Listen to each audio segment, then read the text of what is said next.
Je suis Michel Serre, directeur de l'exploitation agricole du lycée agricole d'Yvetot. Exploitation en polyculture élevage, assez typique du Pays de Caux.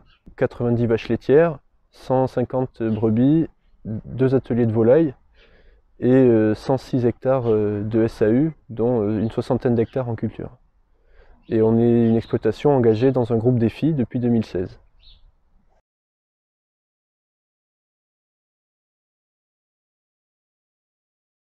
2016, à l'occasion d'un tiers-temps, on a mis en place trois essais systèmes en bio, en conservation, puis en réduction d'intrants, avec le suivi par le groupe défi, avec un objectif, une réduction des phytos sur les parcelles et une difficulté liée plutôt à la maîtrise du salissement sur les parcelles culture.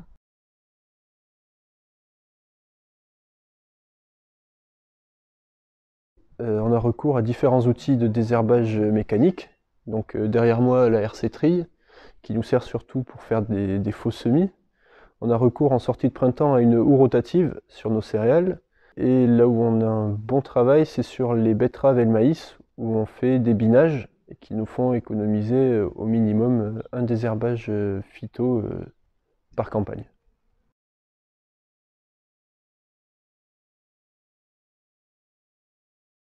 En plus du désherbage mécanique, on met en place des leviers agronomiques sur l'exploitation avec l'utilisation de divers couverts, 2 types de couverts principaux.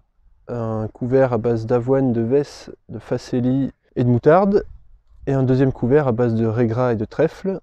On met en place aussi des prairies temporaires, et cette année on a fait une reconception de notre système en mettant en place une luzerne tête de rotation.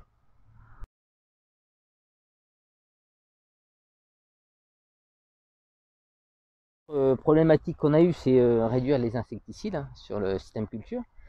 Donc privilégier les auxiliaires. Donc pour cela, on a 5 km de haies, on a des chemins enherbés, on a 2 mares, 1 hectare de bois. Voilà. Donc on a fait des relevés biodiversité au niveau carap par exemple. Et globalement, ça nous a permis de supprimer les insecticides sur les cultures.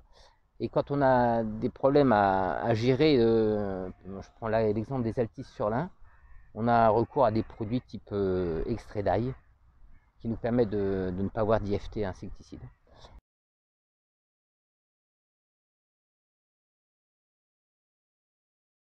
Donc les leviers agronomiques actuellement nous ont permis quand même de bien baisser les IFT.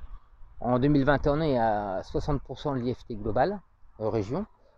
On va aller plus loin pour atteindre la norme HVE3 est à moins de 50% de l'IFT région. Un nouvel axe de travail qui est donc autour des extraits fermentés d'ortie. Donc les étudiants ont suivi des agriculteurs du groupe défi qui a été déjà dans cette dynamique.